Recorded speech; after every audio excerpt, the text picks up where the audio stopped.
আজকে 14ই আগস্ট দেলোয়ার হোসেন সাইদী সাহেবের তৃতীয় মৃত্যুবার্ষিকী। 2023 সালের এই দিনই তিনি ইন্তেকাল করছিলেন।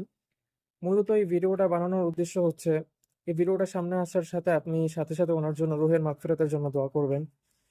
সাথে সাথে যদি সূরা ইখলাস পড়েন বা সূরা ফাতিহা পড়েন, অনেক ভালো হবে।